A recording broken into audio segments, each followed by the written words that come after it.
জয় মা কামাখ্যা, জয় শিবশম্ভু। নমস্কার বন্ধুরা, আজ 10ই আষাঢ়, ইংরাজি 25শে জুন, বুধবার। আদ্যাশক্তি মহামায়ার আজ অম্বুবাচী নিবৃত্তি যাত্রা, অর্থাৎ আজ অম্বুবাচী তিথি শেষ হবে ভোর রাত 3:21। আজকের দিনে গৃহস্থের কল্যাণে আমদুধ গ্রহণ করতে হয় এবং একটি প্রদীপ জ্বালিয়ে অবশ্যই একবার হলেও শ্রবণ করতে হয় অম্বুবাচীর ব্রতকথা। অম্বুবাচী ব্রতকথাটি পাঠ করার আগে হরপার্বতী ও গণেশজির চরণে প্রণাম জানিয়ে এই ব্রতকথা পাঠ শুরু করছি। আসাম রাজ্যের গুয়াহাটি শহরের কাছে নীলাচল পর্বতের শিখরে অবস্থিত কামাখ্যা মন্দির। এটি 51টি সতীপীঠের মধ্যে অন্যতম ও গুরুত্বপূর্ণ। এই স্থানে দেবী সতীর শরীরের যোনি অংশ পড়েছিল, সেটি কামরূপ কামাখ্যার পীঠ, তাই একে বলা হয় যোনি পীঠ। ব্রহ্মার পুত্র দক্ষ প্রজাপতি, সে দক্ষের অসংখ্য কন্যা, তাদের মধ্যে সতী একজন, রূপে গুণে অতুলনীয়া। ব্রহ্মা চিন্তা করলেন শিবের সঙ্গে তার বিয়ে দেবেন। ব্রহ্মা দক্ষকে বললেন তার মনের কথা। দক্ষ বললেন, হে পিতা, আপনি যখন বলছেন তাহলে কোনো চিন্তা নেই, কিন্তু পাত্রের গুণ, কুল, বিদ্যা, রূপ এসব তো দেখতে হবে। বিশেষ করে দাতা কি গ্রহিতার চরিত্র না দেখেই কন্যা সমর্পণ করে? আপনি শঙ্করের পরিচয় আমার কাছে বলুন।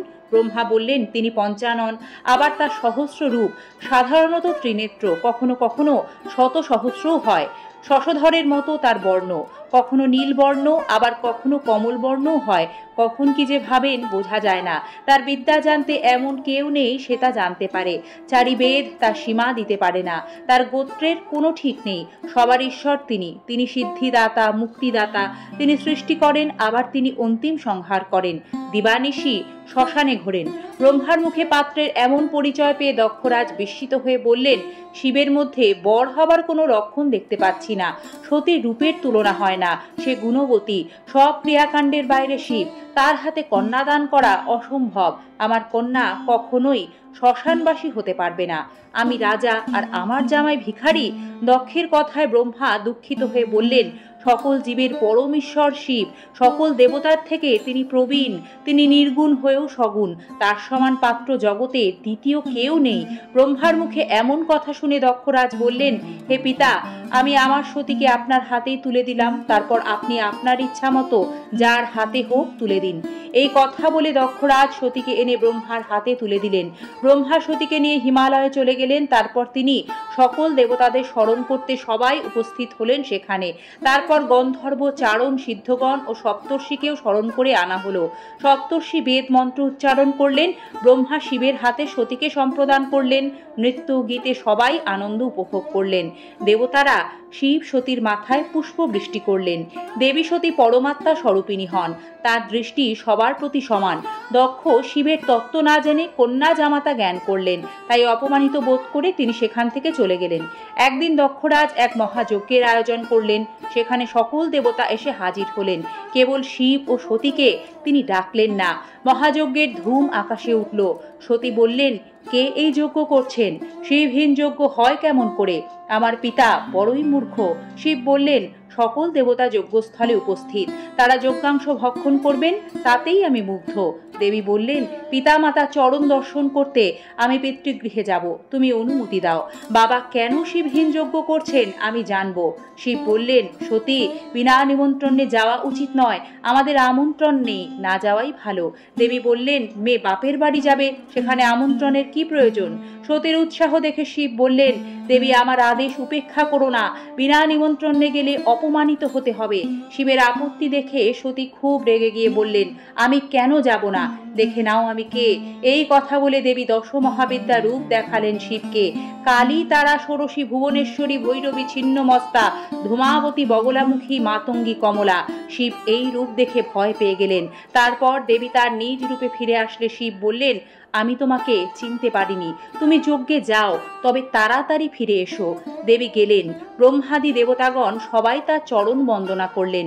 কিন্তু দক্ষরাজ অনাহুত সতীকে দেখে রাগে বলতে লাগলেন, শ্মশানবাসী শিবের ভার্যা এখানে এসেছে, যজ্ঞস্থল অপবিত্র হলো, বিনা নিমন্ত্রণে এলো, এর কি কোনো লজ্জা নেই?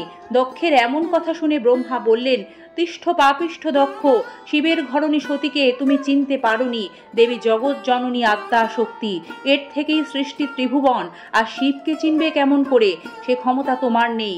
দধিচি বললেন, হে দক্ষ, ব্রহ্মা তোমার পিতা, তুমি পিতার কথা লঙ্ঘন করো না, শিব রেগে গেলে তোমার যজ্ঞ ধ্বংস হবে। তাদের কথা শুনে দক্ষ বললেন, যে শ্মশানে মশানে ঘোরে তাকে হবিদান আমি করতে পারবো না। শিব রেগে গেলে কি ক্ষতি করবে আমার? আমার আজ্ঞাবহ দেবতাদের আমি হবিদান করব। দধিচি মুনি রেগে আবার বললেন, ব্রহ্মা বিষ্ণু আর সকল দেবতাগণ এরা যতই থাকুক, শিব রেগে গেলে এই যজ্ঞ কেউ রক্ষা করতে পারবে না। তার থেকেই সৃষ্টি আর শেষ তিনি সংহার করেন। যে জন শিব নিন্দা করবে তার জীবন সুখকর কখনো হবে না। হে দক্ষ, তুমি রুদ্রের উপর হিংসা করলে তোমার মঙ্গল হবে না। তারপর ব্রহ্মা অনেক বোঝালেন দক্ষকে, কিন্তু দক্ষ রেগে শিব নিন্দা করতে ছাড়লেন না। সতী নিজের পিতার কাছে নিজের পতির নিন্দা শুনে মহারুষ্ট হলেন। তিনি পিতাকে বললেন, আজ পর্যন্ত কেউ শিবের নিন্দা করেনি, তুমি তাই করলে। তুমি যেহেতু মহেশ্বরের বদনাম করলে তাই তোমার কুল নষ্ট। এইভাবে দক্ষকে ভর্ৎসনা করলেন সতী এবং নিজে প্রাণবায়ু রোধ করে যজ্ঞস্থলে মৃত্যুবরণ করেন। শিব অন্তর্যামী, তাই তিনি কৈলাসে থেকেও সতীর দেহত্যাগের কথা জানতে পারলেন। তিনি মহাক্রুদ্ধ হলেন, তার চোখ দিয়ে আগুন বেরোতে লাগলো। শঙ্করের গাত্ররোম থেকে অতি ভয়ঙ্কর এক মহাবীরের সৃষ্টি হলো। তার হাজার হাজার হাত, হাজার হাজার চোখ, হাতে শূল গদা চক্র বজ্র, সিংহের মতো সে বিক্রম করতে লাগলো। শিব রোমজাত সেই বীর শিবকে বললেন, হে মহেশ্বর, আমাকে সৃষ্টি করলেন কেন? আমাকে কি করতে হবে? শিব বললেন, যেহেতু তোমার জন্ম আমার ক্রোধ থেকে, তাই তোমার নাম বীরভদ্র। তুমি তাড়াতাড়ি দক্ষের যজ্ঞাগারে যাও, ধ্বংস করে এসো যজ্ঞ। তোমার সাহায্যের জন্য যাকে খুশি সৃষ্টি করে নেবে। রুদ্রের কৃপায় বীরভদ্র নিজের মনে ক্রোধের সৃষ্টি করে দেবী ভদ্রকালীকে সৃজন করলেন। মহেশ্বর তখন দুজনকেই আশীর্বাদ করলেন। তারা সঙ্গে নিলেন অসংখ্য প্রমথগণকে। তারপর তারা যজ্ঞাগারে উপস্থিত হলো। হরিদ্বারের কাছে কখল নামে এক স্থানে দক্ষের যজ্ঞস্থল। সেই যজ্ঞাগারের উত্তর দ্বারে দাঁড়ালো বীরভদ্র আর দক্ষিণ দ্বারে ভদ্রকালী। তাদের দেখে দেবতারা বুঝতে পারেন যজ্ঞস্থল এক্ষুনি ধ্বংস হবে। প্রমুখ ধর্মরাজ ও বীরভদ্রের মধ্যে যুদ্ধ বাঁধল। ধর্মরাজকে পরাস্ত করে বীরভদ্র ঢুকলেন যজ্ঞাগারে। সকল দেবতাগণ তাকে বাধা দেওয়ার চেষ্টা করেন। ভয়ঙ্কর যুদ্ধ, আহত হয়ে দেবতারা পিছু হটতে বাধ্য হলেন। প্রমথগণ যেখানে যজ্ঞ যুদ্ধে গচ্ছিত হচ্ছিল সেখানে গিয়ে উপদ্রব শুরু করলো। তখন সেই যজ্ঞের পুরোহিতগণ ভয়ে পালালো এবং তারা জগৎপালক নারায়ণের শরণাপন্ন হলেন। এমন সময় মহেশ্বর ক্রোধান্বিত হয়ে যজ্ঞস্থলে উপস্থিত হলেন। বীরভদ্র তাকে দেখে তার শরণ নিলেন। বীরভদ্রের রক্তমাখা শরীর দেখে মহাদেব ক্রুদ্ধ হন। তিনি নিজে যজ্ঞের মধ্যস্থলে গিয়ে সব লণ্ডভণ্ড করে দিলেন। এসব দৃশ্য দেখে প্রজাপতি দক্ষ ভাবলেন, শিবকে অপমান করার জন্যই এসব হলো। পুণ্যের জন্য যজ্ঞ করেছিলাম, পেলাম যা পাবার ছিল। শিবের অনুচরেরা মহর্ষিগণকে মারতে লাগলেন। তখন মহর্ষিগণ বীরভদ্রের স্তব করলেন, তবুও বীরভদ্র শান্ত হলো না। তিনি দক্ষের মাথায় আঘাত করলো, সঙ্গে সঙ্গে দক্ষের মাথা ছিন্ন হয়ে গেল। ব্রহ্মা বললেন, দক্ষকে বাঁচিয়ে দিন এবং যারা যারা এই যুদ্ধে মারা গেছেন তাদের প্রত্যেকের প্রাণ দান করুন। মহেশ্বর বললেন, এখানে যজ্ঞে যে পশুকে বলি প্রদত্ত করা হয়েছে সেই পশুর মাথা দক্ষের কাঁধে যুক্ত করে দিলে সে বেঁচে উঠবে। আর হে ব্রহ্মা, তোমার কমণ্ডলুর জল সবার গায়ে ছড়িয়ে ছিটিয়ে দিলে সবাই প্রাণ ফিরে পাবে। শিবের কথা মতো ব্রহ্মা ছাগলের মস্তক দক্ষের কাঁধে যোগ করলেন। তারপর তিনি কমণ্ডলুর জল ছড়িয়ে দিলেন চারদিকে। সকলেই বেঁচে উঠলেন। দক্ষ তখন শিবকে বললেন, এই যজ্ঞে আপনাকে নিমন্ত্রণ না করার ফল আমি পেলাম। এই কথা বলে দক্ষ অর্কত্রের সঙ্গে শিবকে হবি দান করলেন। সকল দেবতারা শিবের স্তবস্তুতি করলেন। রুদ্রদেব বীরভদ্রকে সংবরণ করলেন। দক্ষের যজ্ঞস্থল থেকে একে একে সবাই চলে গেলেন। থাকলেন কেবল মহেশ্বর। তিনি দেখলেন সতীর প্রাণহীন দেহ। ছুটে গিয়ে নিজের কোলে তুলে নিলেন সতীর দেহ এবং বিলাপ করলেন। যিনি সৃষ্টি স্থিতি প্রলয়ের দেবতা, তিনি এক শোকাহত বহুগণ বিনাশ করার পর অচেতন হয়ে পড়েন।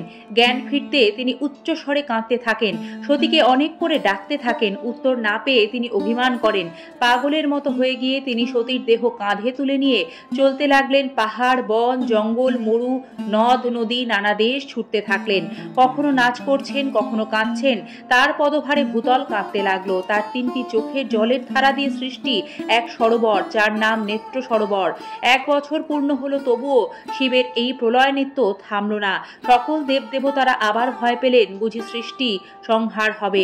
সকলে আবার জগৎপালক শ্রীহরি শরণাপন্ন হলেন। বললেন, যতক্ষণ সতীর দেহ শিবের কাঁধে থাকবে ততক্ষণ তিনি শান্ত হবেন না।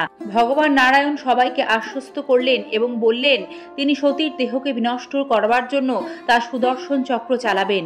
ফলে সতীর অঙ্গ কেটে কেটে পড়তে লাগলো সব স্থানে।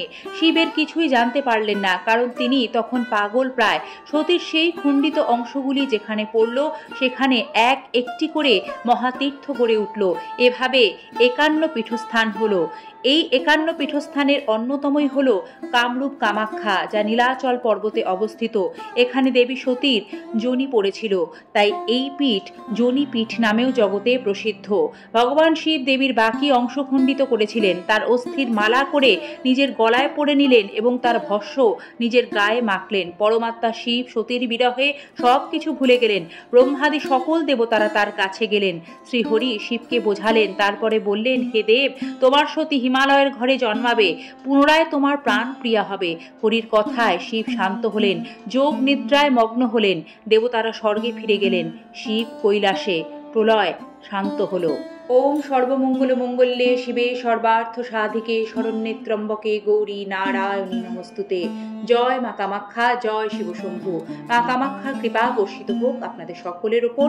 ভিডিওটি সম্পূর্ণ দেখার জন্য ধন্যবাদ।